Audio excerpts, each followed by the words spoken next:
Gaano ka nakatagal na laya, ha? 5 buwan? Saglit lang pala. Makinig ka, Miss Celine de los Reyes. Malinis ang bayan namin. Walang gulo, walang krimen. Tahimik ang mga tao rito at gusto naming manatiling ganon. At pagka ikaw ng gulo, nako, sinasabi ko sa iyo, hindi ako magdadalawang isip na, sakto, Kap ni Risa, nandiyan ka na pala. Maupo po kayo. Ito ho ang bagong laya natin. O ano, Miss de los Reyes? Celine na lang po, Chief Sanchez. Hindi ko na ginagamit yung buong pangalan ko. Nandito po ako para sundin ang utos ng korte na mag-report sa inyo at ipaalam na dito na po ako maninirahan mula ngayon. Alam pong may duda kayo at naiintindihan ko po yon. Pero tapos na po yung dati kong buhay. Gusto ko na lang pong makasama ang kapatid ko. Aba, kilala ko ito. Eto't nagbabalik na pala si Celine. Matagal-tagal ka ring nawala Totoo palang nakulong ka. Celine, makinig ka. Kahit na dito ka lumaki, iha, huwag mong iisipin na may palakasan. Marami na rin ang nagbago simula nang mawala ka. Yung mga kasama mong pasaway, wala na sila. Kung hindi man lumisan, nagtino o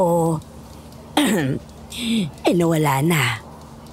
Iba na ang mga bossing dito sa bayan natin, kaya't mag-ingat ka. Naiintindihan ko po, Kap. Iha, nako, sinasabi ko sa'yo, babantayan ka namin ng maigi. At kung may gawin kang iligal, sa'kin ka mananagot. At si Chief Sanchez dito, hindi yan magdadalawang isip na itapon ka ulit sa kulungan at pabayaan kang mabulok doon habang buhay. Sino nga ulit ang kasama mo rito sa bayan? Kapatid ko po, si Maris de los Reyes. Doon pa rin siya sa lumang bahay namin sa May Ilog. Kap, Chief, nagbagong buhay na po ako. Hindi na ako yung Celine na kilala ninyo noon. Ayoko na po ng gulo. Gusto ko lang pong makasama ang pamilya ko. Makapamuhay ng tahimik. Sige, ayos na yan. Pero magtino ka na dahil ako at si Chief, bibisita kami sa inyo paminsan-minsan para sigurado. Salamat po. Chief, may iba pa akong pakay sa'yo. Kailangan natin pag-usapan yung tungkol sa mga babaeng nawawala.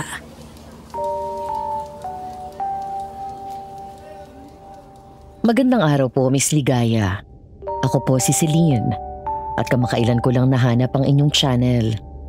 Gusto ko rin sanang magbahagi ng aking kwento tungkol sa akin at sa kapatid kong si Maris. Isa po akong ex-convict at 2 beses nang napatawan ng hatol ng korte.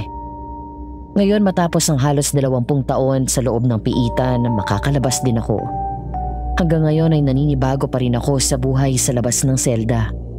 Pero hindi yun ang istorya ang gusto kong ibahagi sa inyo ngayon. Ang aking kwento ay tungkol sa rason kung bakit ako na-convict sa pangalawang pagkakataon. Ako ay nakapatay ng isang makapangyarihang lalaki sa aming bayan noong dekada 90. Nagsimula ang lahat na umuwi ako makatapos ng ilang buwan matapos kong makalaya.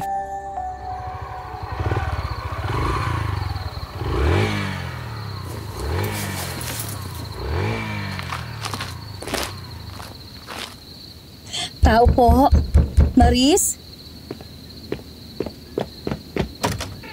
Ate?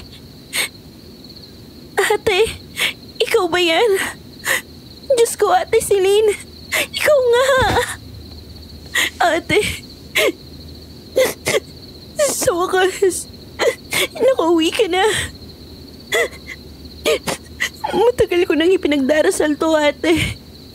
Araw-araw kong dinadasal na sana makalaya ka na. Na sana makauwi ka na. Nakakalungkot lang. Hindi na nila mama at papa inaabot itong araw na to. Isa yan sa pinakamalaking pagsisisi ko sa buhay. Hindi mo lang ako pinayagang makadalaw. Kahit burol ni Papa o ni Mama. O kahit sa libing man lang nila. Nakiusap ako sa mga opisyal sa kulungan pero wala. Wala talaga. Alam mo ba, bago na maalam si Mama, ikaw pa rin ang hinahanap niya, ate. Huli niyang hiling na makita ka. Kahit daw nasaktan mo siya. Kahit daw sinasabi ng iba, ikahiya ka na niya bilang anak. Anak ka pa rin daw niya. At gusto ko niya makita man lang. Kahit sa isang huling beses.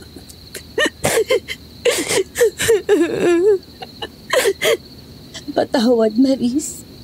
Patawad sa lahat ng pagkakamali ko. Sa mga panahong naging matigas ang ulo ko. Sa pag-alis ko noon, pamaynila. Sa lahat ng sakit na naidulot ko sa inyo ni nanay at tatay. Wala akong araw na hindi ko pinagsisihan ang lahat ng yun. Ate, tama na.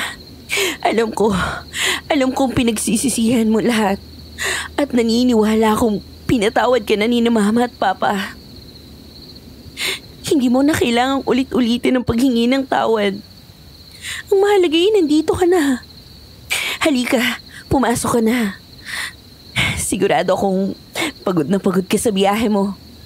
Ibaba mo na muna yung bag mo dyan. Kumusta ang biyahe mo, ate?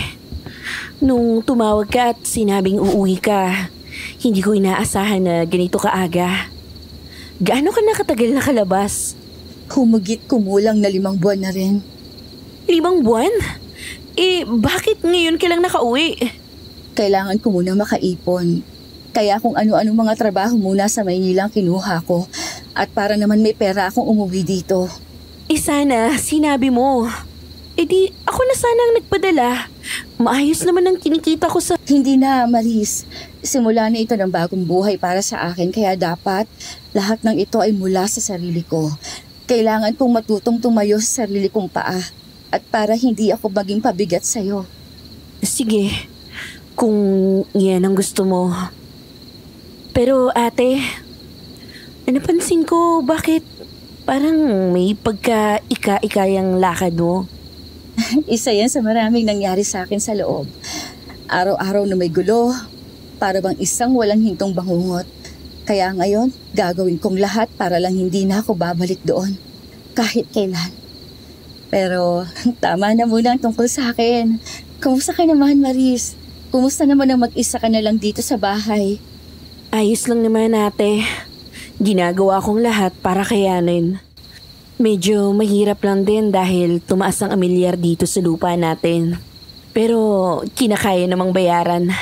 Paano nakakabayad ka di ba? Wala ka namang regular na trabaho noon?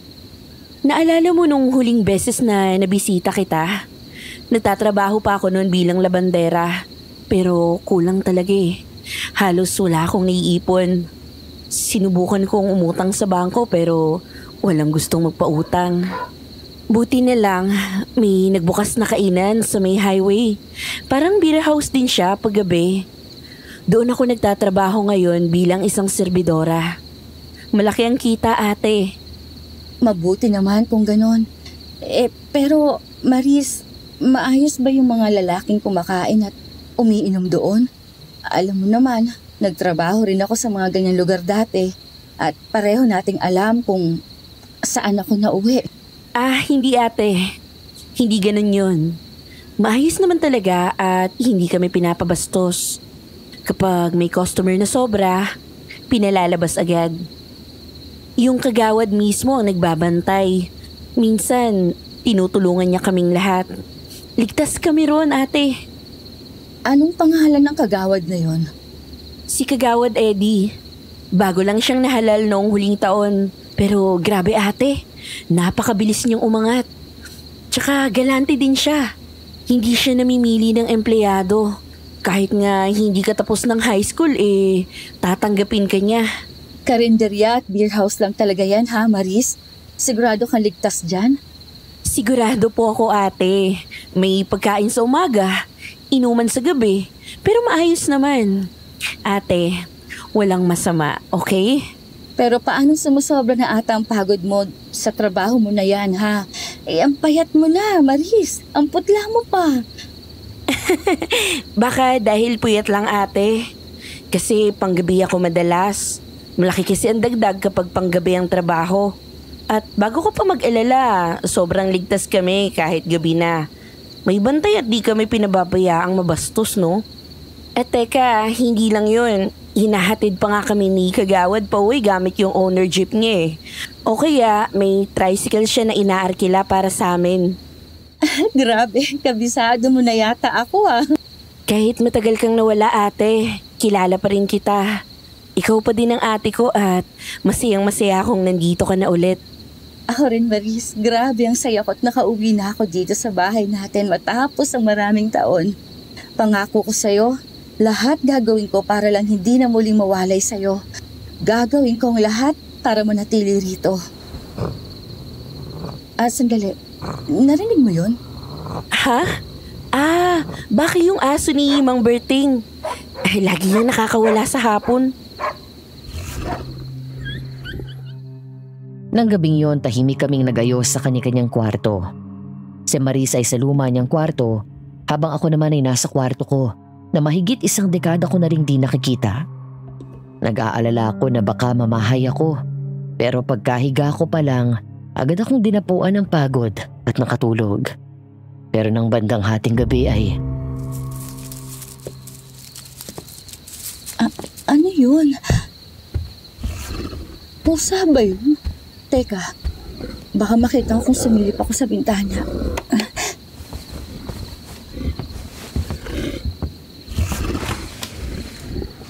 Ayan, parang may anino kong nakikita na... baka kung ano lang. Mabuti pang bumalik na ako sa pagtulog. Ilang araw na rin akong nakauwi at naninibago pa rin ako dahil tahimik doon. Mabagal ang oras at parang humahaba ang bawat araw. Hindi tulad sa syudad na laging nagmamadali o sa kulungan kung saan bawat minuto ay may bantay at utos. Pero dito sa labas, malaya kang gumalaw at manahimik kung gugustuhin mo. Malaya. Talagang nakakapanibago. Isang umaga habang tulog pa si Maris dahil sa panggabing niyang trabaho, naisip kong maglakad-lakad para mamili ng pwedeng ipang-almusal. Tahimik ang lakad ko papuntang kalsada at pagdating ko sa sari-sari store sa may kanto, agad kong napansin si Kapitana Nerissa. May kausap siyang babae at hindi nila ako agad napansin. Narinig kong pinag-uusapan nila. Ay, Diyos ko, sumabay pa to dun sa mga nawalang babae. At ngayon hindi na rin malaman kung ano ba talaga yung sakit. Kung sa tubig, trangkaso o kung ano. Wala naman tayong health center. Kaya kinausap ko na si Kagawad Eddie. Baka matulungan tayo ng pamilya niya sa provincial board at yung tito niyang congressman na. Magandang umaga po, Kap. Totoo po bang may sakit na kumakalat? Aba, Celine, ikaw pala. Magandang umaga rin. Hindi naman siguro dapat ikapanik. Pero may ilang-ilang nagkakasakit nitong mga linggo. Alam mo na, wala kasi tayong kliniko o ospital. Kaya medyo nag-aalala lang ako.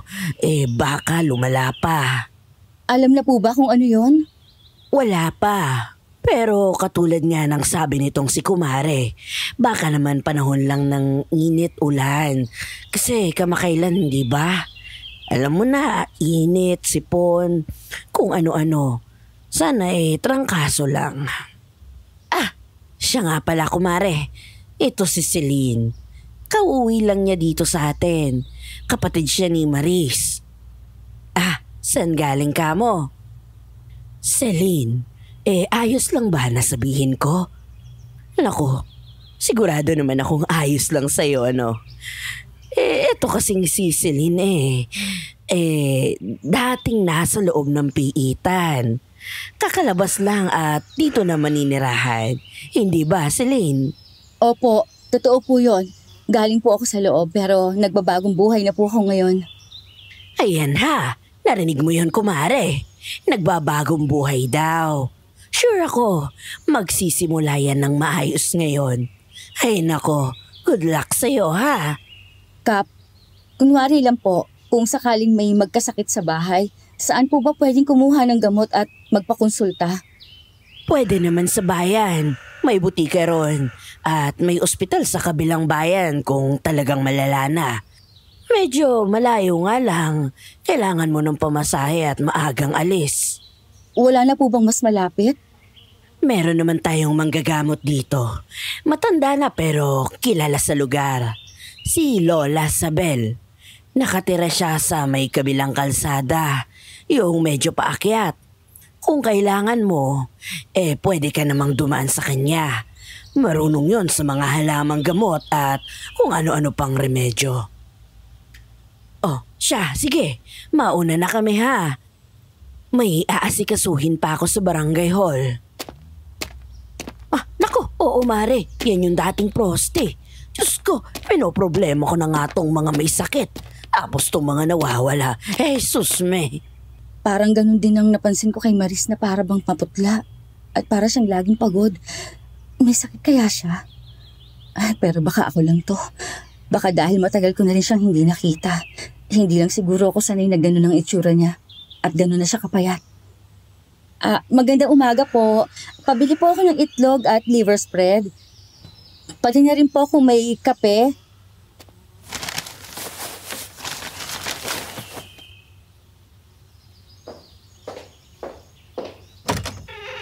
Naku, mahaba-habang lakarin din pala. Mukhang gising na si Maris. Naglalakad na sa loob ng kwarto niya. Mabuti pa't tawagin ko na at sabing may dala na akong almusal.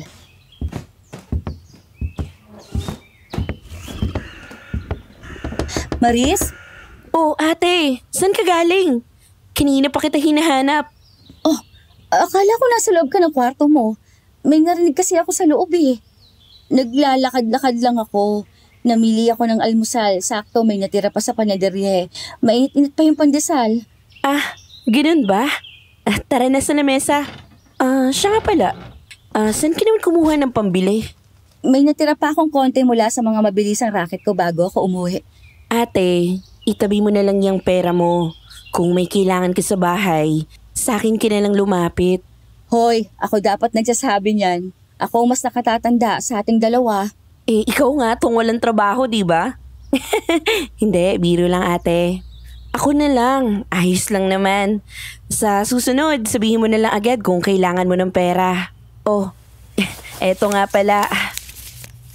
Kung gusto mo, iiwan ko na lang tong pera dito para sa mga kailangang bilhin.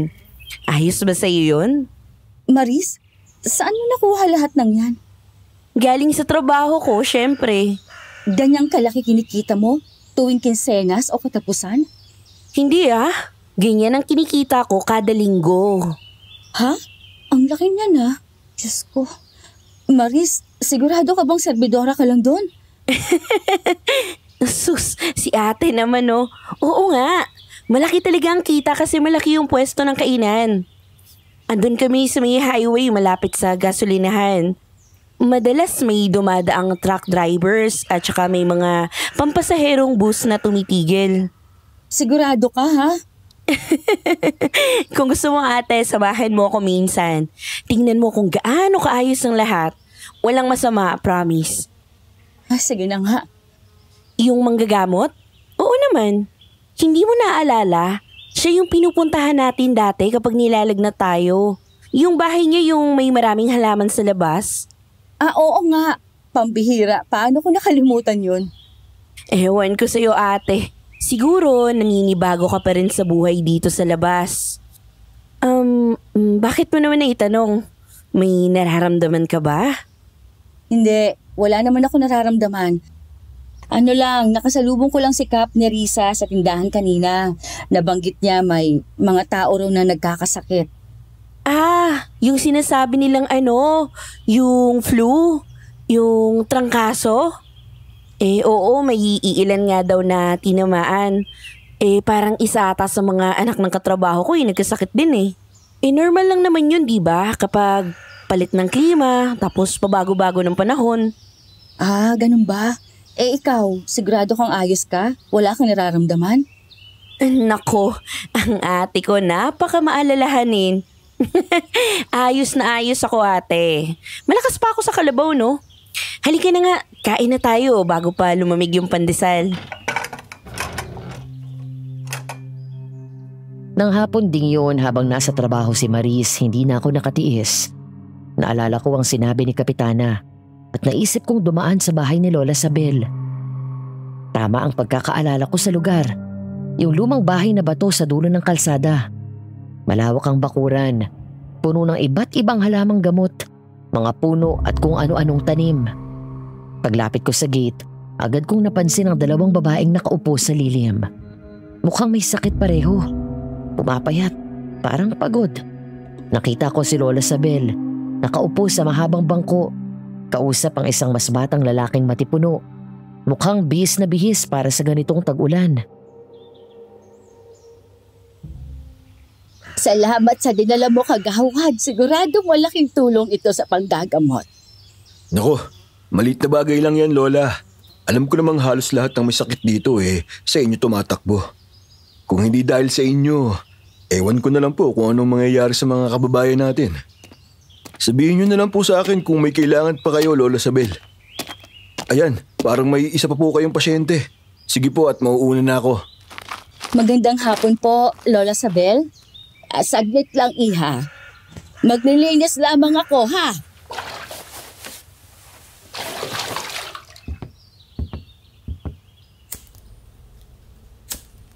Ayan, magsindi lang ako ng insenso para hindi pumasok ang kung ano mang hindi dapat pumasok. Oh, anong may paglilingkod ko sa'yo, ha, iha? Masama rin bang pakiramdam mo? Ayos lang po ako, Lola. Wala naman po ako nararamdaman pero ang hinala ko po baka may sakit po ang kapatid ko. Parang may tama po siya nung kung ano man, yung kumakalat na sakit ngayon dito sa atin. Ganun ba? Bakit hindi mo siya isanama ngayon?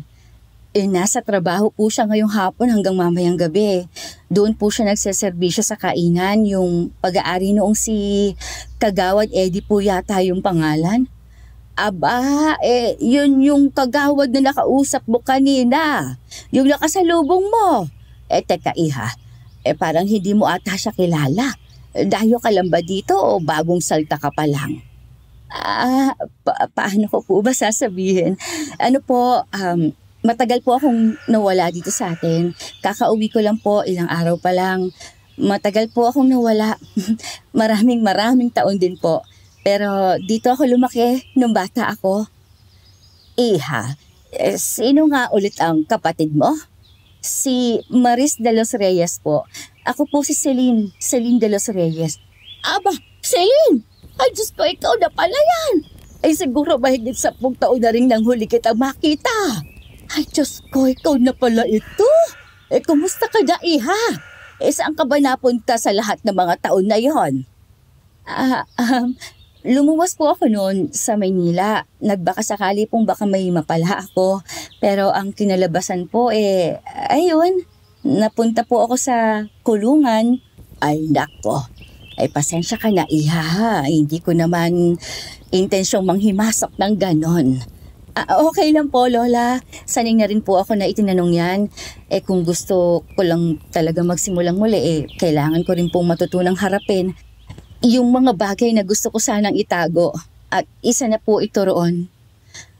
Siya, sige, naiintindihan ko. Pasensya na. Medyo nakakalimot na ako ngayon sa edad ko Ano nga ulit ang pinag-uusapan natin? Wala pong problema. Ang sabi ko po, si Maris po, baka po kasi may sakit siya. Ayun, tama. Sige, halika't pumasok ka muna. Maupo ka riyan at sandali lang, ha? Ang hinala ko ay may kung anong trangkasong umiikot-ikot ngayon sa paligid. Hindi naman na bago yan tuwing ganitong panahon. Eto, para kung sakali. May dahon ng sambong dito para sa lagnat. Mayroon ding lagundi kung may ubo at kaunting salabat. Medyo matapang lang ang lasa pero ayos din ito para sa ubo. Gawin tong tsaa. Ipainom mo yan kay Maris kahit isa lang sa gabi, isa sa umaga. Tingnan natin kung may pagbabago. Maraming salamat po, Lola. Ang dami niyo pong naibigay. Ay, wala yun, Iha. Siya nga pala matanong ko lang ha. Gabi ba ang trabaho ni Maris? Opo, panggabi po siya sa kainan ng kagawad. Di lalo na. Eto pa. May kaunting malunggay at kalabo ako dito. Pampalakas yan ang resistensya. Kung mahina ang katawan, madaling kapitan ng kung ano-anong sakit. O isama mo to sa sabaw o tsaa ha. Kahit simpleng lugaw, lagyan mo lang. Eto pang isa. Tanglad at dahon ng alagaw. Panghalo din po ba yan sa mga sabaw at tsaa? Ay, hindi. Ito'y isabit mo yan sa may pintuan nyo. Ay, para saan po? Pampataboy sa mga hindi dapat nakakalapit. Hindi lang basta lamig o sakit ang gumagala sa gabi, Iha. Ako nga, nagsasabit ako niyan sa bawat pintuan at bintana dito sa bahay para sigurado. Kung gusto mo, magtanim ka na rin ng alagaw malapit sa may pintuan ninyo. Mas matibay ang bisa kapag buhay ang tanim. Salamat po ulit, Lola. Magkano po ba ang lahat ng ito, Lola? Ay, nako! Wala yan! Hindi mo na kailangan magbayad. Ay, hindi po. Kahit papaano, gusto ko rin naman pong makabawi. Ang dami niyo pong ibinigay. Kung ganon, kung may oras ka, baka pwede mo akong tulungan dito sa taniman ko minsan. Hindi ko na kasi kaya lahat ng damot halaman Ayos lang ba sa'yo yon? Syempre naman po. Kailan niyo po gusto? Bukas na umaga kung okay lang. Maaga lang sana, habang malamig pa. Sige po, Lola. Bukas po ng umaga, dadating ako. Ako na ang gumagawa ng mga gawaing bahay. Ako na ang nagluluto, naglalaba, naglilinis. Ako na rin ang namamalengke. Pero simula nung ipinakilala ako ni Cap sa kanyang kumare, parang kumalat agad ang balita. Tuwing nasa palengke ako may mga matang umiiwas o tahimik na nakatitig. Yung iba nagbubulungan pa habang lumalakad ako. Sinabihan na ako na maaaring mangyari ito, pero hindi ko inakalang ganito pala ang pakiramdam nang talagang hinuhusgahan ng buong bayan. Isang gabi ay may oras akong sabayang kumain ni Maris ng hapunan. Gumawa ako ng tinola. Nilagyan ko ng malunggay at tanglad na bigay ni Lola Sabel. Nagpakulo rin ako ng tsaang salabat para kay Maris. Wow, ate. Ang bilis mo maging domestikada. Mag-iilang araw ko pa lang na nakauwi. Ang ayos mo nang kumilos sa bahay. Para naman hindi ako mukhang palamunin lang dito sa bahay. Kailangan ko rin magpakitang gilas sa bunso ko, no? Ate, ayos lang naman talaga. Huwag mong piliting gawin lahat kaagad-agad. Kakauwi mo pa lang galing ka sa loob. Kaya dapat nagpapahinga ka rin. Ito nga yung paraan ko para magpahinga. Para masanay na rin ako sa buhay dito sa labas. Mas madali ako makakapag-adjust kung may ginagawa ako. At masaya rin ako ngayon na talagang naaalagaan na kita. Nako, ang ate. Halos katunog na katunog mo na si mama. Noong mga bata pa tayo, puro sarili ko lang iniintindi ko. Lulong sa kung ano-ano. Wala akong ibang inatupag kundi sarili kong bisyo. Hindi ako naging mabuting ate sa'yo nun. Kaya ngayon, babawi ako. Ayan. Alam ko gusto mo ang tinola. Kumain na tayo bago ka pumasok. Aba ate, saan mo nakuha tong mga panghalo? Ang bango ng tinola mo Yan. Pumunta ako kay Lola Sabel ilang araw na nakalipas. Nagtanong ako tungkol sa trangkasong kumakalat. Tapos, binigyan niya ako ng kung ano-anong dahon. Teka, inumin mo tong salabat. Maganda daw to. Simula nun, parang assistant niya na nga ako.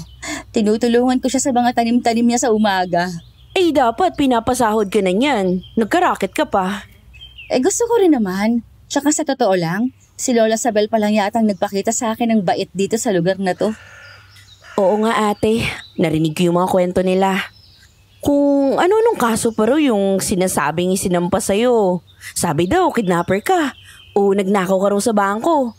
Tapos may pinatay ka pa raw na tao. Puro imbento naman. Wala naman silang basihan. Inaasahan ko na yan, Maris. Huwag mong intindihin si Kapitana ni Risa at yung mga chismosa niyang mga kumare. Ang hilig nilang gumawa ng kwento. Ewan ko ba? para sa isang halal na opisyal. Parang siya pa nga ang...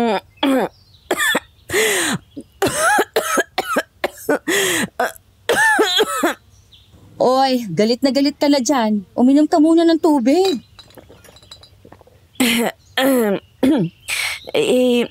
Nakakainis lang ate. Si Kap Nerissa pa yung gumagawa ng kwento. Siya mismo, alam kung bakit ka talaga nakulong. Hayaan mo na. Kumain na lang tayo at...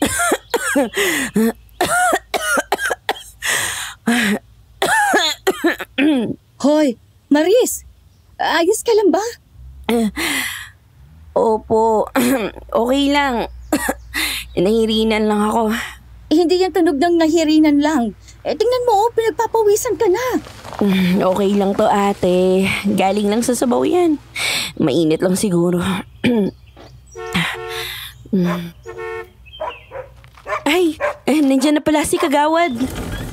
Sandali, hindi mo natatapusin yung kinakain mo? Busog na ako ate. Marami na din ako nakain. Kailangan ko nang umalis. Nakaganyan ka? Di ba medyo maiksi yan? Ate naman, parang hindi ka sanay sa ganitong trabaho. Dapat may konting pakita para may kita. Sige, bye. Aalis na ako. Huwag mo na akong hintayin baka kasi gabihin ako. Ay, tignan mo tong si Maris ni hindi man lang tinapos ang kinakain niya at inumin yung tsaa. Mas mabuti na sigurong isara ko ng lahat ng bintahan at pintuan ngayong gabi. Ilang linggo na ang lumipas, unti-unti ko nang nasasanay ang sarili ko sa takbo ng buhay dito. Si Maris bihira ko nang makausap. Kung hindi madaling araw ang uwi, tulog siya buong maghapon. Isang beses inaya ko siyang magsimba, pero kahit doon, nakatulog siya. Simula noon puro pagod na lang ang dahilan niya. Hindi na siya sumasama. Sinubukan kong maghanap ng trabaho, pero tila walang gustong tumanggap sa dating galing sa kulungan. Kaya tuwing may oras ako, bumabalik na lang ako kay Lola Sabel. Tumutulong ako sa hardin, minsan sa pagbubunot ng damo, minsan sa pagdidilig. Ngayong umaga habang malamig pa ang simoy, nagdidilig kami ng halaman. Napansin ko, kumukonti na ang mga nagpapagamot kay Lola. Parang paubos na ata yung mga nagkatrangkaso, Lola. Mas magaan na ang hangin ngayon. Oo nga, Iha. Ay salamat sa Diyos, Taon-taon na lang ganyan dito. Parang kasabay na lang palit ng panahon. Mula tag-init, tapos biglang uulan, tapos bigla rin may nagkakasakit. Ay buti na lang po, nandito kayo, Lola. Ay mabuti na rin, oo. Pero nakakalungkot din. Taon-taon na lang ganito. At hanggang ngayon, wala pa ring health center dito sa atin. Bakit po kaya ganun, Lola? Nakita ko po sa ibang mga barangay, meron naman po. Dahil sa totoo lang, wala naman talagang pakialam ang barangay. Yang silang kapitana, ilang ulit na yang nananalo. Wala pa ring asenso tong barangay. Pero si Kagawad Eddie, mukhang tumutulong naman po. Nagbibigay ng gamot, pagkain, at kung ano-ano. Totoo yon. Pero sa totoo lang galing sa sarili niyang bulsa. May pondo naman ng barangay para sa mga programa, bakit hindi ginagamit? Ang tulong ni Kagawad Eddie, hindi yan kapalit ng ospital, ng doktor, ng nararapat na alaga o ano. Ayan, ang sabi kasi ng misis. Lola Sabel, magandang umaga. At si Celine ba yung kasama ninyo? Magandang umaga po, Kapitana. Magandang araw din, Celine. Naku, Lola, mag-ingat-ingat kayo Hindi natin alam kung sino-sino ang pumapasok sa bakuran ng may bakuran. Kung gusto nyo, pwede kong ipacheck kay Chief Sanchez ang paligid ng bahay nyo para sigurado. Ay, hindi na kailangan, Kapitana. Ayos lang ako. Si Celine nga, tinutulungan na ako sa hardin nitong mga nakaraang linggo. Ganun ba? Para sigurado lang, padaanan ko na lang kayo mamaya ng tanod Panigurado lang naman po. Okay lang ba sa'yo yun, Celine? Opo, ayos lang po. Mabuti naman. O siya, mauna na kami ha. Lola, mag-iingat din po kayo. At ikaw din, Celine. Nako, matanda naman ang pinupuntirya at tadailan pa ng hardin. Ay nako, magpapaikot talaga ako ng tanod mamaya. Kawawa naman si Lola. Paano kung manakawan siya nung ex ko na yon? Nako, baka madamay pa ang Lola Sabel doon sa mga ibang babaeng nawawala, no? Huwag mo siyang pakinggan, Celine. Nagsasalita lang talaga yon kahit walang laman. Okay lang po, Lola. Alam ko rin naman, mahirap pagkatiwalaan ang dating galing sa loob ng kulungan. Celine, may malaking pagkakaiba ang taong nagsisisi sa kasalanan at yung patuloy pa rin gumagawa ng masama hanggang ngayon.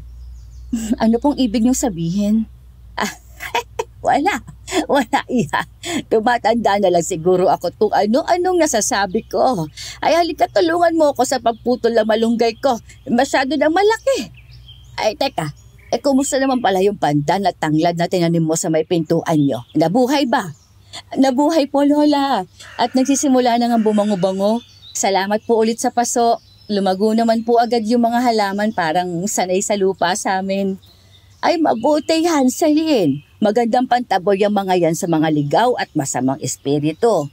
Kaya lagi mong tandaan ha, ilagay ang mga yan malapit sa mga pasukan. At mas lalo mag-ingat kung sino ang pinapapasok mo sa bahay. Maya-maya habang naghahanda si Maris papuntang trabaho, pinakuluan ko ang tsaa na bili ni Lola at napag-usapan namin ang mga sinabi ni Kapitana. Kung ano-ano talagang iniimbento ng kapitana na yan. Hindi ko alam kung bakit ang lakas pa rin ang loob niya magreklamo. May usap-usapan nga na kinukurakot daw niya yung pondo. Yan, kaya daw kulang-kulang yung mga infrastruktura dito sa atin. Baka naman maraming galit sa kanya kaya may mga ganyang kwento.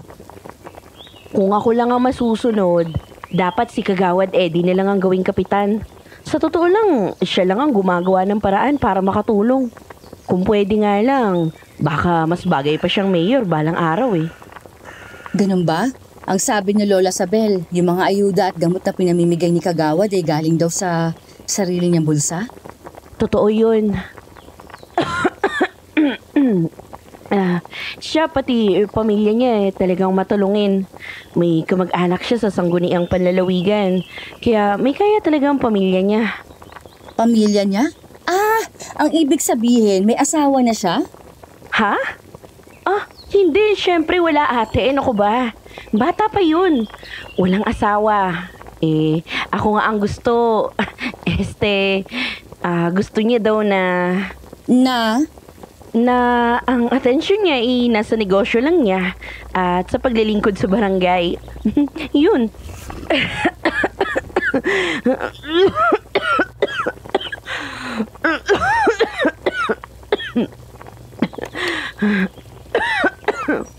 Hoy! Okay ka lang ba dyan ha, Maris? Okay lang ako ate. Ayan ka na naman. Nasamid lang ako. Aba naman ang ayos mo yata ngayong gabi ha. Ano yan, bagong damit ba yan? Pati makeup mo, pulido. Bagay ba? Pinili yan ni Kagawad Eddie. Binilhan niya kaming lahat ng bagong uniforme para raw mukhang mas maganda kami tuwing gabi. Ayos naman. Bagay naman sa'yo. Teka, inumin mo muna to, baka makalimutan mo na naman. Siya nga pala. May nabanggit nga pala si Kapitana kanina. Totoo ba yung sinasabi niya may mga babaeng nawawala daw dito sa atin? Grabe ang tapang nito. Ate, purong luya ba to? Oo. Sinasabi nila na may mga babae raw na nawala. Pero kilala ko yung iba sa kanila. Ate, mga nagtrabaho rin sa kainan. Sabi ng ibang katrabaho namin mga lumipat lang daw sa ibang bayan. O kaya sumama sa nakilala nila habang nagtatrabaho. Hindi mo na dapat intindihin yun. Grabe talaga to ate. Ang tapang. Ano bang pinaglalalagay ni Lola Sabel dito? Nako, alam mo ba, yung iba dyan, tanim ko. Teka lang ha, kukunin ko yung nasa paso sa may pintuan. Ang sabi kasi ni Lola Sabel, pangtaboy din daw to ng... Magandang gabi po. Ay! Nako, pasensya na po. Hindi ko po kayo gustong gulatin. Okay lang. Oh, anong nangyari ate? Ay, kagawad! Kayo po pala. Nakaperwisyo pa ako. Hindi na ako nagbusina ngayon. Naglakad na lang ako at bala ko sanang kumatok na lang. Okay lang po. Ate, anong nangyari? Ayos ka lang ba? Nagulat lang ako, nabitiwan ko yung paso. Kung gusto mo, tutulungan na kitang linisin yan. Hindi na po kailangan, ayos lang. Huwag na po kayo mag-alala. Nakakatuwang paraan ng pagkikita, no? Ikaw si Celine? Ate ni Maris? Ako nga po. Tama. Ngayon nga lang pala kayo nagkakilala. Ate, siya si Kagawad Eddie, yung boss ko sa kainan. Ay, ikinagagala ko po kayong makilala. Ako rin. Nakakatuwang paraan naman to para magkakilala. Sikat ka na pala rito, Celine. Ang dami ko nang narinig na kwento tungkol sa'yo. Naku, Kagawad, salamat po.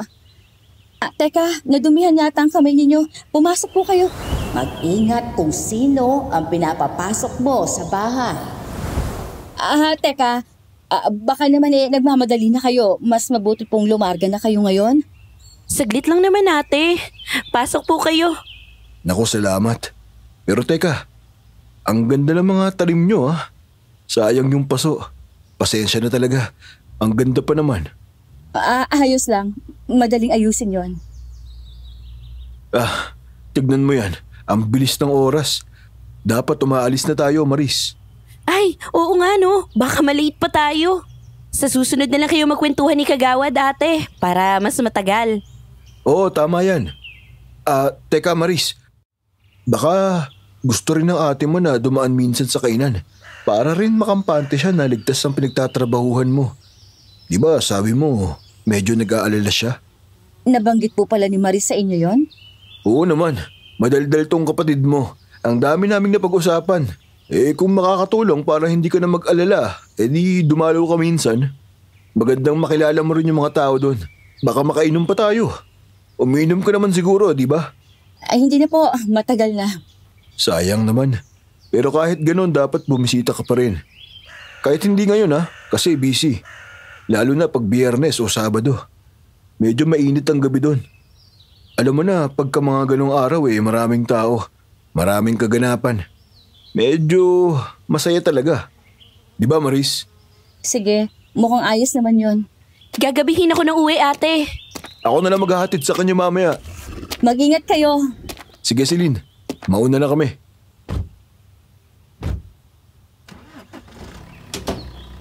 Hindi naman sa pag-iisip ng masama. Ako pa dapat yung huling tao manghuhusga ng iba. Pero parang pamilyar ko. Ganito na ganito rin nagsimula noon sa akin. Dapat ba akong mag-alala? Teka nga't makapaghugas muna ng kamay sa banyo. Bukas ko na lang nilinisin tong nabasag na paso. Bakit may dugo sa lababo? Alam kong dugo yun ni Maris sa lababo. At sa mga sumunod na araw, binantayan ko si Maris ng maigi. At habang tumatagal, parang lalo siyang nangihina. Sabi niya, puyat lang daw o baka sipon dahil patapos na ang tag-araw at nagsisimula na ang tag-ulan. Pero iba to. Mas maputla siya ngayon. Mas payat. At yung mga mata niya, parang palalim ng palalim ang mga itim sa ilalim. Parang may hinihigop sa loob niya. Hindi na rin siya naglalalabas. Yung mga kaibigan niyang pinakilala niya sa akin at kasama niyang lumalabas noong bagong dating ako, hindi ko na nakikita. Isang araw nga na ako'y namamalengke, nakasalubong ko ang isa sa mga kaibigan niya na tinanong nila kung kumusta si Maris. Ha? Ganun ba? Halos isang buwan na pala kayong hindi nagkakausap? Nako, baka busy lang sa trabaho. Panggabi kasi yon doon sa kainan ni... Oh, magandang araw, Chief. Kapitana. Ayun, sakto. Si Kagawad Eddie. Teka lang ha, mauna na muna ako sa inyo. May kailangan lang akong tanungin. Kailangan ko lang matanong kung bakit parang may tinatago eh. Nabalitaan niyo na po pala. Oo nga po, Chief Sanchez, mukhang isa na namang serbidora kong bigla na lang nag-alis sa balutan. Walang paalam. Ayun, lumayas na naman. Asahan mo na yan, kagawad. Alam mo naman yung klase ng babae dito sa atin. Kung di man batugan mga papetiks-petiks. O di kaya, nako, mga dating galing sa loob. May balita ka ba kung saan sila nagpupunta, kagawad? May narinig akong chismis na yung isa sumama raw sa isang truck driver. Yung isa naman daw lumipat sa kabilang bayan. In love na raw eh. Alam mo naman, Chief, ganun talaga pag mga bata pa. Ganun ba? Kasi may ilang pamilya na lumapit sa amin. Nagsasabi silang hindi lang basta umalis. Nawawala talaga yung mga anak nila. Ano daw? May mga nawawala? Ay nako, Chip. Talamak naman dito yung mga batang naglalayas. Huwag mo na masyadong seryosohin. Oo nga, Chief. Baka po naaabala pa nila kayo, hindi naman importante. O siya nga pala, Kap. May magandang balita daw si Tito Congressman tungkol dun sa inihingi mong special budget na... teka, mamaya na lang. Nandyan pala yung ate ni Maris. Magandang umaga, Celine. Magandang umaga rin po, kagawad. Kap, Chief, nandyan po pala kayo. Namimili ka? At ikaw lang, wala si Maris? Tulog pa. Medyo inumaga po siya ng uwi kagabi. Oo nga pala. Hindi ko na siya naihatid kagabi. Pinasabay ko na lang sa isa sa mga bata gamit yung tricycle. Pero ayos lang naman daw siya. Sige po. Kap, ang sabi ni Tito, pwede daw 10% lang muna ang maibulsa mo. Kasi may iniipit pa raw siya. Chief, mawalang galang na po. Narinig ko kasi kanina tungkol dun sa mga nawawalang babae. Sana po, kung pwede lang, baka pwede ko Hindi siguro yan ang pinakamatalinong tanong, Iha. Bakit po? Hindi ako taga rito. Pero kahit ako, alam ko kung sino talaga ang may hawak ng lugar na ito. At pag ang isang tao kagaya mo ay nagtatanong ng mga tanong na ganyan, madaling mapahamak.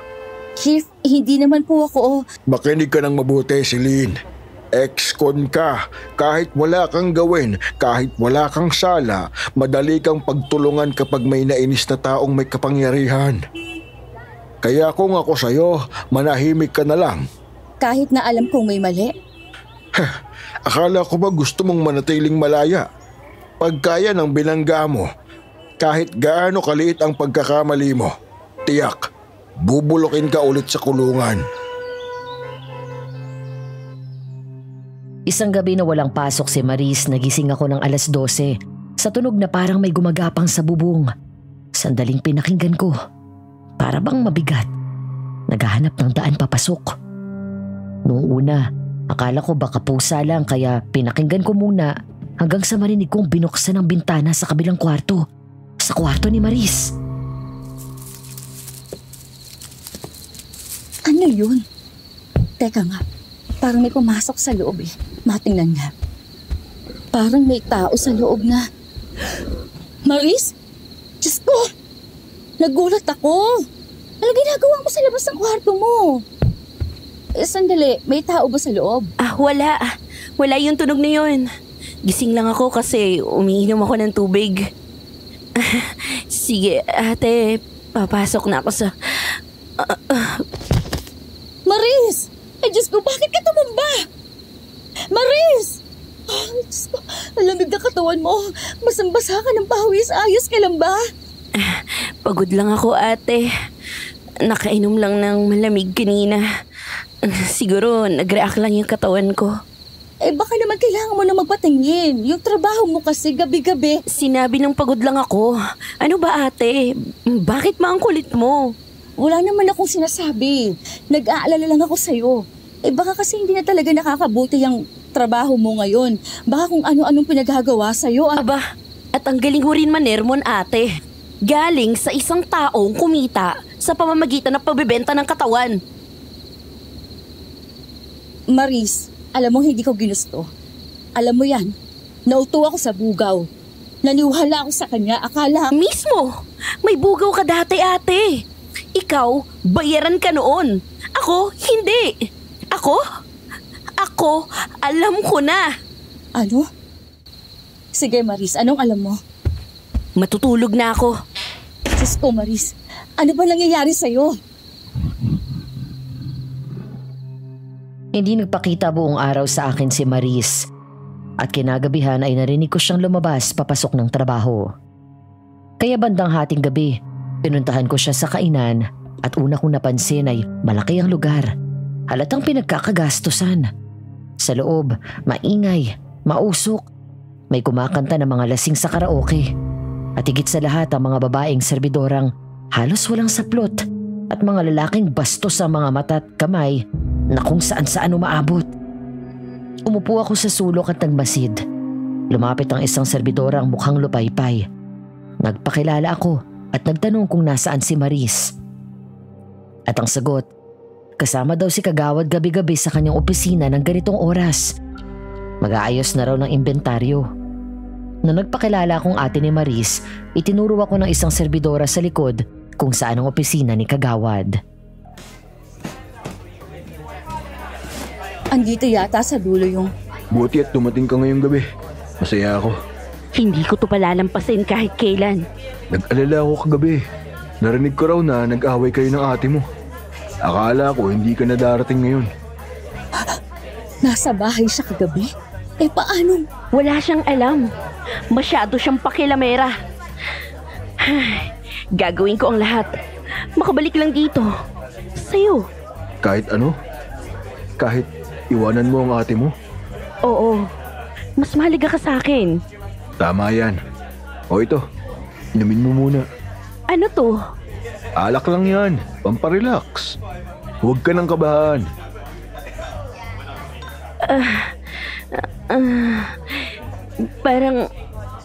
Parang mainit. Halika dito.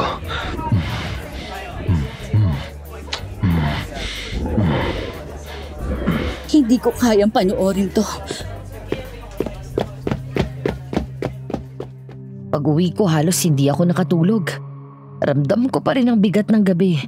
At kahit anong pilit kong ipikit ang mga mata ko, narinig kong dumating si Maris bandang 3:00 at kinaumagahan. Hindi na siya bumangon. Pumasok ako sa kwarto niya at natagpuan ko siyang balot sa basang kumot. Nanginginig ang katawan at halos hindi makatingin ng diretsyo. Hindi na ako nagdalawang isip. Tumakbo ako kay Lola Sabel at humingi ng tulong. Diyos ko, ano nangyari? Ganitong kalagayan na siya? Ganito ko siya nadatnan kaninang umaga, Lola. Hindi na makatayo, basang-basa ng pawis, nanginginig. Ang taas ng lagnat niya. Ay, Maris, iha. Maris, naririnig mo ba ako? Lola, anong gagawin natin? Dali na po ba natin siya sa ospital? Sandali lang. Nakita ko na to dati. Subukan muna natin to. Buksan mong bag na dala ko.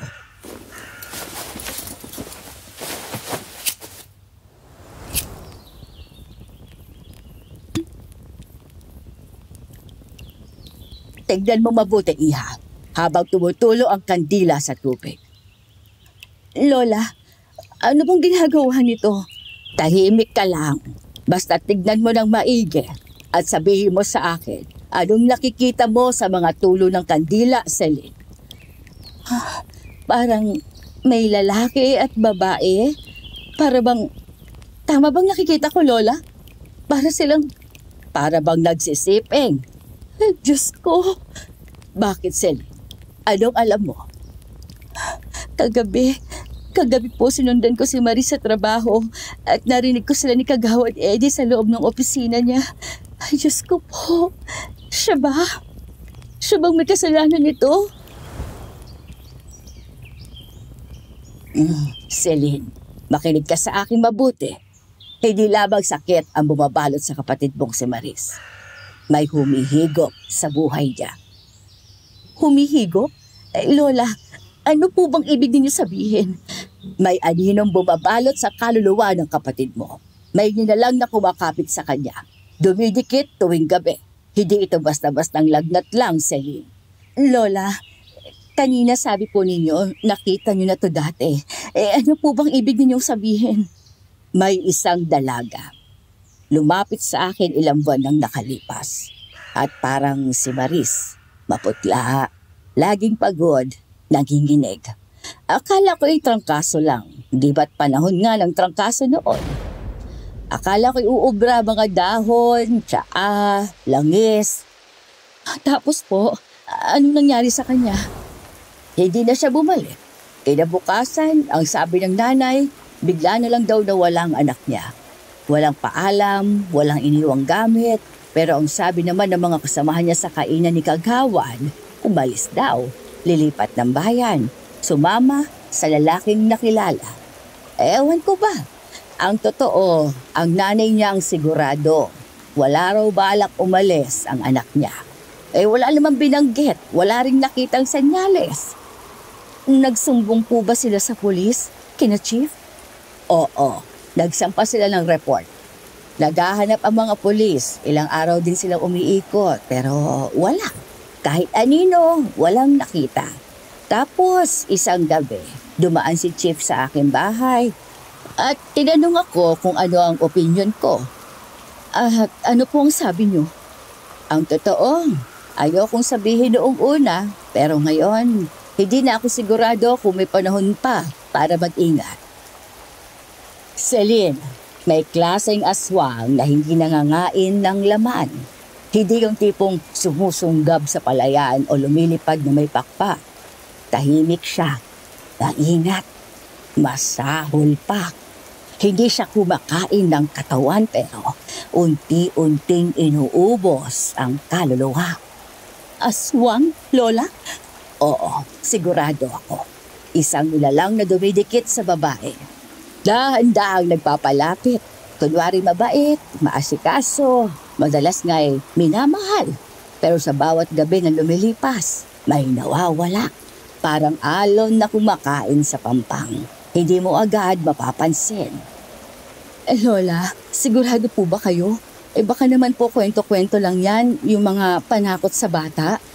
Iha, ang dami ko lang nakita sa buong buhay ko. Mula sa mga bagay na hindi maipaliwanag, mga hiwagang walang pangalan. Sigurado ako, ito ang isa sa pinakamasama. Ganun ba ang nangyari sa babaeng yun, Lola? Naubos siya ng aswang? Hindi ko lang masabi sa iba dahil sino ba naman ako? Isang matandang manggagamot lang at siya, anak ng politiko, konektado at makapangyarihan. Ang tipo na hindi basta pwedeng banggain na kahit mali na, tahimik pa rin ang lahat. Kahit may nawawala na, walang gustong magsalita. Lola, kung wala kang gagawin, Celine, siguradong mangyayari yon kay Maris. Gaano po siya katagal mabubuhay? Sa ganitong estado niya, sigurado ay isang araw. Baka dalawa pa kung pala rin. Pero habang lumilipas ang oras, lalong nauubos ang natitira sa kanya. Ano pong kailangan gawin? Para maibalik ang lakas ni Maris, kailangang maputol ang ugat ng sumisipsip sa kanya. Kailangang mapuksa ang aswang. Ibig niyo sabihin? Oo, kailangan mo siyang patayin. Pero bago mo gawin yan, tanungin mo muna ang sarili mo, Celine.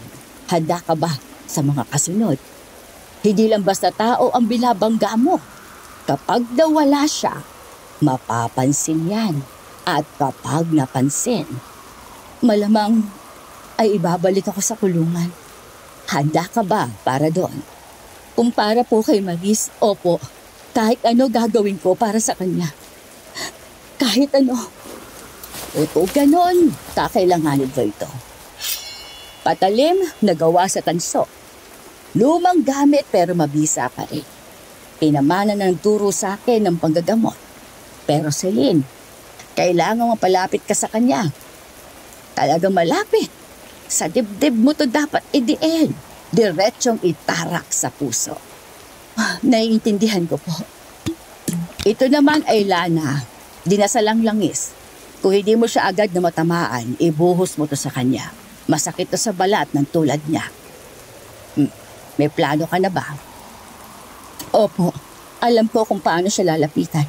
Kabisado kong mga lalaking kagaya ni Kagawad Eddie. Alam ko kung paano sila mag-isip. Sa kanila, ang babae, katawan lang, gamit lang. At kung yan ang daan para makalapit, yan din ang gagamitin ko para tapusin siya. Para kay Maris, kahit anong kailangan. Gabi na nang dumating ako sa kainan ni Kagawad. Pinaganda ko ang sarili ko. Nag-ayos. Nagbihis gaya ng suot ni Maris. Kinausap ko ang isang serbidora. Sinabi kong may sakit ang kapatid ko. Habang nag-aabang akong lumabas si Kagawad Eddie, pinipigil ko ang kaba sa dibdib ko. Oo, sinugod ko sa ospital kagabi. May mga kamag-anak naman kami na nagbabantay, kaya ngayon, kailangan ko ng pera. At kahit papaano, baka may bakante. Oh, ikaw pala yan. Celine, di ba? Anong ginagawa mo rito? Magandang gabi po, Kagawad. Pasensya na po kung biglaan. Gusto ko lang po sana magbigay alam. Si Maris po kasi inatake ng lagnat kaninang umaga. Dinala po siya sa ospital at inaalagaan ng mga kamag-anak namin. Ganun ba? Nako sana gumaling siya kaagad. Kawawa naman. Ano po kasi, Kagawad, malaki-laki ang gastusin sa ospital. Naisip ko lang po na habang nagpapahinga si Maris, baka po pwedeng pansamantalang ako muna ang pumasok para sa kanya. Sayang po kasi yung kinikita. Talaga lang bigla kang naging masipag, Celine. Kayo talaga, Kagawad. Palabiro. Pero alam ko namang hindi kayo basta-basta nagpapapasok ng kung sino-sino dito. Nagbabakasakali lang po ako. Baka may pwede kayong ipagawa sa akin dito. Ipagawa Opo, kahit ano po, ipagawa nyo.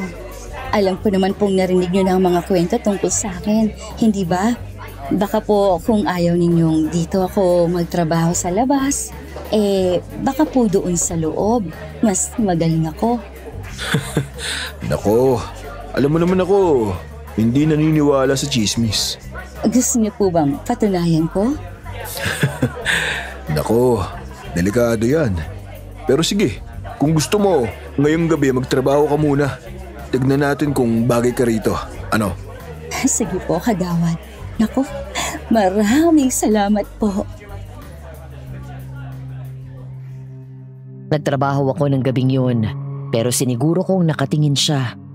Maikli ang suot kong shorts, masikip ang pangitaas. Lahat ng mga alam kong gusto ng mga lalaking tulad niya. At oo, tumalab.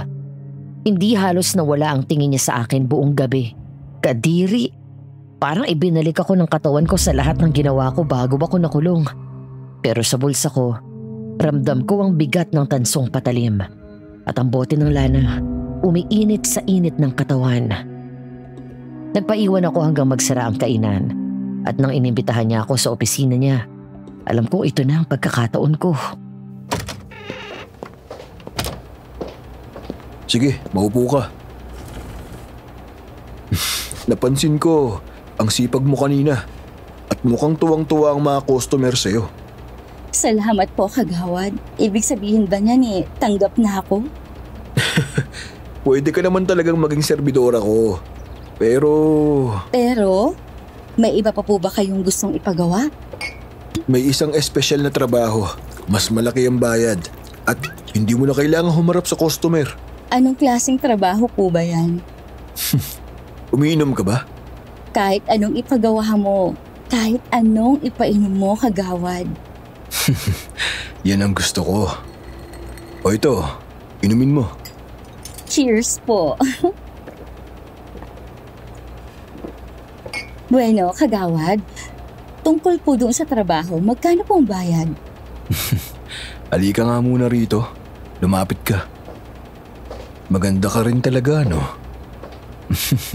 Halika dito. Kumandong ka rito.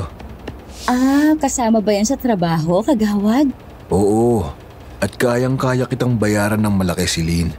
Para lang sa ganitong lapit. Meron pa po ba akong ibang kailangang gawin? Alam mo naman ang sagot dyan, di ba? Dati mo naman na yung ginagawa. Eddie, ganun nga pong trabaho. Ay, grabe. Bigla akong nahilo. Parang ang tapang po pala ng binigay ninyo. Nahihilo ko. Talagang malakas yan. Hindi ko yan basta-basta pinapainom. Para lang yan sa mga espesyal na babae. Nahihilo ko. Ano nangyayari sa akin? Umakap ka muna sa akin. Yan, tama yan.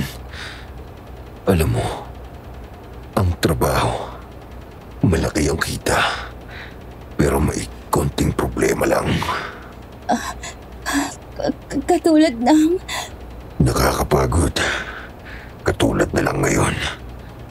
Pero ang kailangan mo lang malaman, kung ano man yun, ay babayaran kita ng malaki para pinapanatili mo kong buhay. Buhay?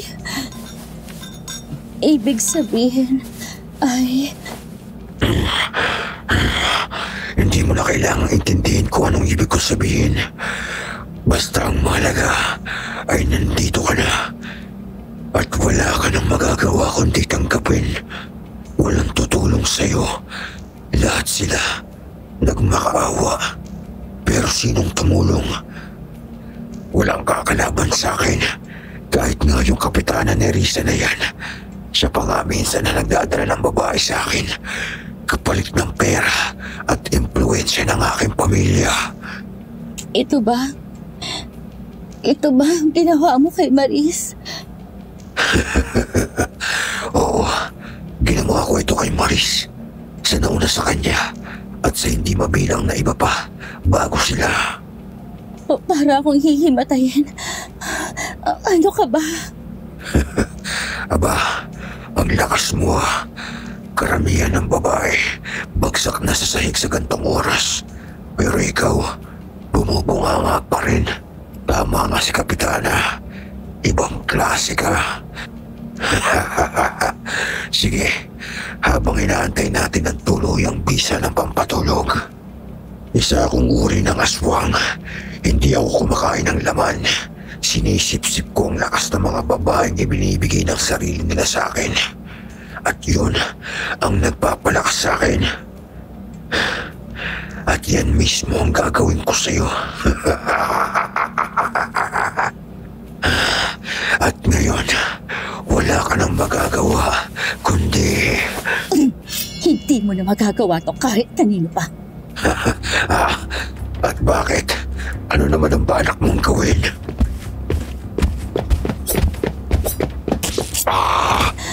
Yun ba? Akala mo mapapatay mo ako ng ganyan, ha? Sino nagsabi niyan sa'yo, ha?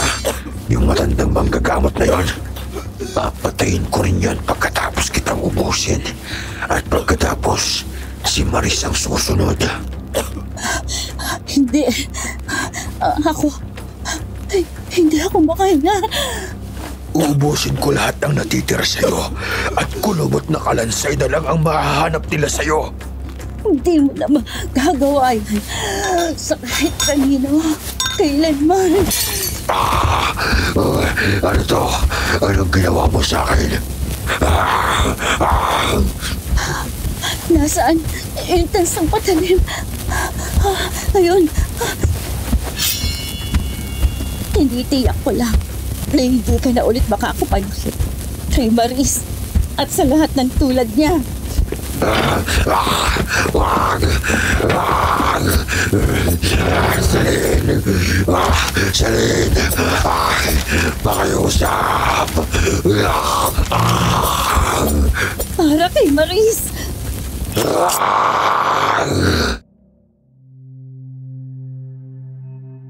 Hindi ko na alam ang sumunod na nangyari. Pagkabaon ng patalim, parang nawala na ako ng malay. Pagmulat ng mata ko, nasa presinto na ako. May posa sa kamay. Naririnig ko ang mga boses sa paligid. At sa harap ko, si Chief Sanchez.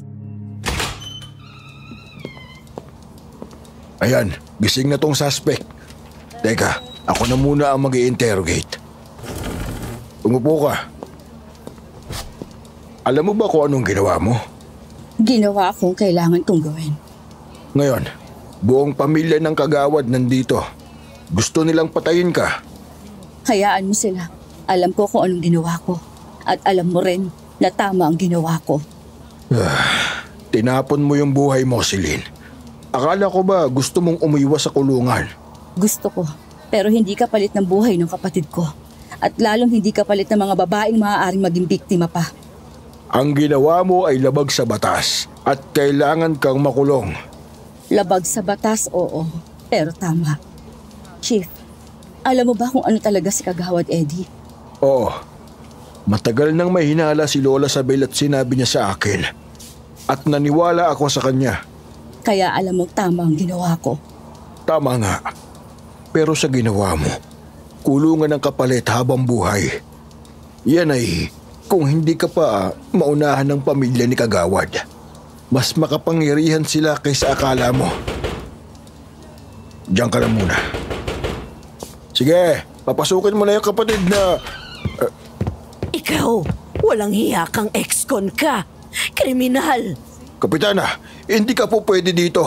Lumabas ka na po at... Pinatay mo ang isang matinong tao. Dapat sa'yo mabulok sa kulungan. Alam kong kasabwat ka. Ha? Hindi ko alam ang pinagsasabi mo. Kriminal ka! Kriminal! Sinabi sa akin ni Eddie. Alam mong lahat ng ginagawa niya. Nakakadiri ka. At ngayon, nagkukunwari kang may pakialam. Kasabwat ka naman niya mula't simula. Malalaman ang lahat ng mga pinaggagawa mo, Kapitana. Tama na yan. Wala kang karapatang nandito. Umalis ka na muna, Kapitana. Papasukin ninyo yung kapatid ni Celine. Ate! Anong nangyari? Bakit ka nakaposas? Totoo bang mga sinabi nila? Ginawa ko lang kung ano ang tama. Alam ko na kung anong ginawa sa'yo ni Eddie. Ate, sinabi ni Lola Sabel. Ipaniliwanag niya kung ano si Eddie. Diyos ko, ate. Paano hindi ko nakita? Bakit ako pumayag sa kahayupang ginawa niya sa akin? Ang tanga ko. Hindi ka tanga, Maris. Hindi ka bulag. Nadala ka sa mga pangako niya at naghanap ka lang ng kaunting pag-aaruga, ng konting halaga. Huwag mong sisihin ang sarili mo. Dumaan na rin ako dyan. Ganon din na nangyari sa akin noon. Ganyan na ganyan ang sinabi at ginawa ng bugaw ko. Akala ko rin mahal niya ako. Espesyal ako, pero kinalaunan ginamit niya lang ako. Nakita kong yun ang nangyayari sa'yo at hindi ko kayang hayaang mangyari ulit sa'yo. Ate. Kaya ginawa ko to. Maraming taon na rin ang lumipas. Nakulong ako. At sa loob ng maraming taon, halos walang galaw ang kaso ko. Totoo nga, makapangyarihan ang pamilya ni Kagawad Eddie. Pero gaya ng lahat ng bagay, kahit sila ay nawala sa kapangyarihan. Unti-unting nalimutan ang pangalan niya. May mga bagong ebidensyang lumabas. At si Chief Sanchez, tinulungan akong buuin ang depensa sa kaso. Na ito ay pagtatanggol ko sa aking sarili, hindi pagpatay. At ngayon, eto ako. Muli na namang malaya. Muling sinusubukan na matutong mabuhay sa labas. Muling natutong makinig sa tahimik. Muling inaayos ang mundong iniwan ko noon. May pagsisisi ba ako sa ginawa ko? Wala. Kung uulitin man ang lahat, gagawin ko ulit. Dahil para sa mga mahal ko sa buhay, kaya kong isugal ang lahat. Kahit ang sarili kong kalayaan. Kayo ba? Kaya nyo rin bang gawin ang tama? Kahit alam nyong mapaparusahan kayo para rito.